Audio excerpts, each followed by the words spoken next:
ఇంటింటికి తిరిగి అమ్మాల్సి వచ్చిందని తెలిసి తలుచుకున్నప్పుడల్లా ఎంత బాధపడేదాన్నో తెలుసా. నీ దగ్గరే పెరుగుంటే, ఇక్కడే ఉంటుంటే నీతోనే ఉండేదాన్ని కదమ్మా.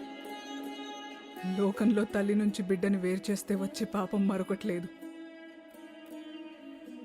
అలాంటిది కన్న తల్లే బిడ్డని దూరం చేసుకుంటే ఎప్పుడుంటానో ఎప్పుడు పోతానో తెలియని బతుకు ఈ కొంపలు నాది. అది నీకు కూడా ఎందుకని భగవంతుడు నీకంటూ 4 నూకలుంచితే ఖచ్చితంగా ఇక్కడికంటే ఇంకెక్కడైనా బాగా బతుకుతావు. ఆ నమ్మకంతోనే వదిలేశాను.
పిలవగానే శత్రువింటికి కూడా వచ్చావంటే అధికారం కోసం నువ్వెంతకి దిగజారిపోతావో ఇప్పుడు చూస్తున్నాను.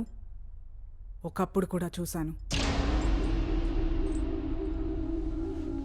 ఆ రోజు నువ్వు నన్ను ఇక్కడికి తీసుకొచ్చి పెట్టకపోయింటే ఈ కథంతా జరిగేదా?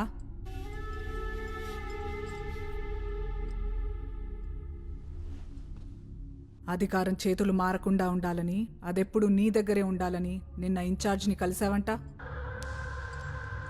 దానికాయన పెదకాపు బతికే ఉన్నాడు, అక్కమ్మ బతికే ఉంది, సత్తిరంగయ్య మనుషులు కూడా బతికే ఉన్నారు.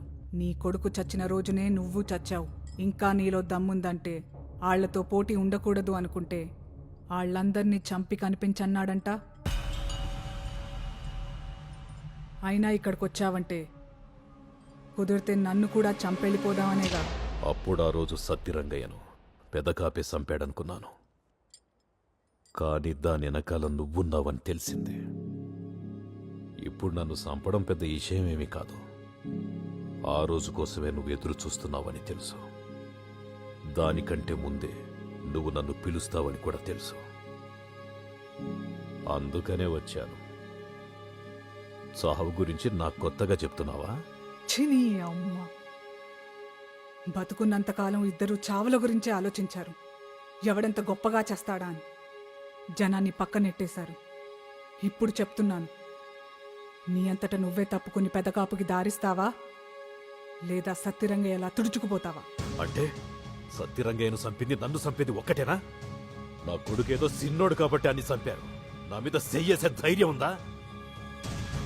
ఓడిపోయి సచ్చే సావుకి, గెలిసి సచ్చే సావుకి తేడా లేదా? నేను గెలిసే సస్తాను. గెలుపెప్పుడు నాదే. రమ్మని ఎవరికైనా దమ్ముంటే.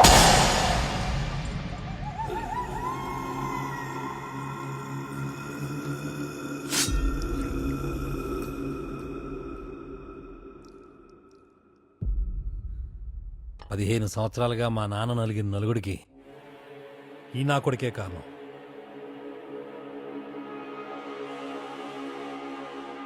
నువ్వు రానంత వరకు మా నాన్న ఒక్కడే చేతకానోడు. నువ్వు వచ్చాక అందరినీ చేతకానం చేశావు. మా నాన్న దీని భూమి మీదకే రాకూడదనుకున్నాడు. అలాంటి దీని కొంపలో తీసుకొచ్చి పెట్టావు. ఇది ఎక్కడితో ఆగదే, చూస్తాను మీ అమ్మ ఎక్కడి వరకు వెళ్తారో. రేపు మధ్యాహ్నం సరిగ్గా 3 గంటలకు రామారావు గారు మన ఊరు వస్తున్నారు. ఇక్కడి నుంచే మన జనాల్లోంచే ఒక సామాన్యుడి పేరు చెప్పబోతున్నారు. రేపు పొద్దు నుంచి ఇక్కడ జరగబోయే చరిత్ర చాలా కొత్తగా ఉంది. నువ్వెంత కాదనుకున్నా రేపు నీ పేరు ప్రకటించే అవకాశమే ఎక్కువ. అదే జరిగితే మారబోయే మన భవిష్యత్తుకి ఒక అడుగు పడ్డట్టే. ఈసారి వద్దనుకు పెదకాపు. బంధాల పక్కన ఉండాలా, బాధలు పడేవాళ్ల పక్కన ఉండాలంటే అది నువ్వే తెలుసుకో. కన్నబాబు, ఈసారి చంపడం అంటూ వస్తే ఆడు ఈడు ఊళ్ళో జనాలని కాదు, పెద్ద కాపును చంపాల. వాడొక్కడి చావు 100 చావుల పెట్టు. ఆడే చావాలా? రేయ్, నీకు దండరా బాబు.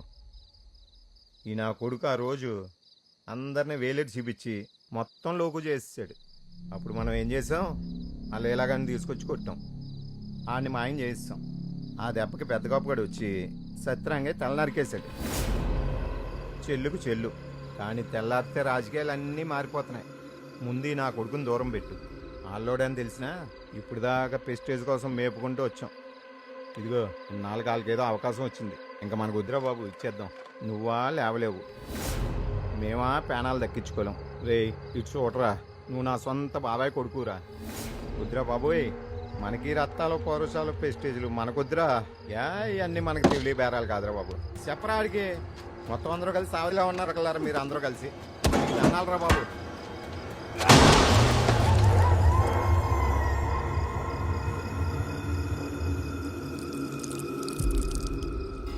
మనిషిలో కసి తగ్గినా, కనికరం పెరిగినా,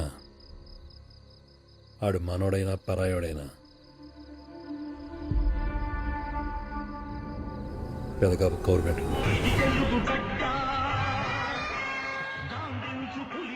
నువ్వు కూడా రామారావు గురించి వచ్చావు మామా? రామారావు కోసం రాలేదురా, పెద్ద బాబు కోసం వచ్చేదిరా నా కొడక.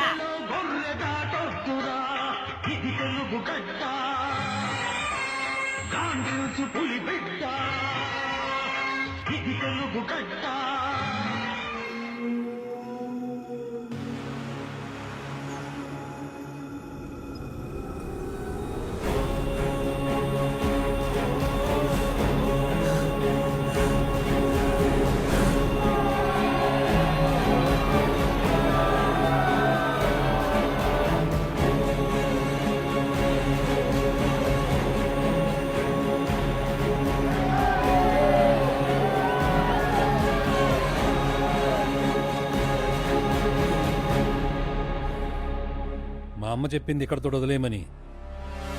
అన్నంతో పాటు అధికారం కూడా అలవాటైపోయిన వాళ్ళం. వదిలేయగలమా?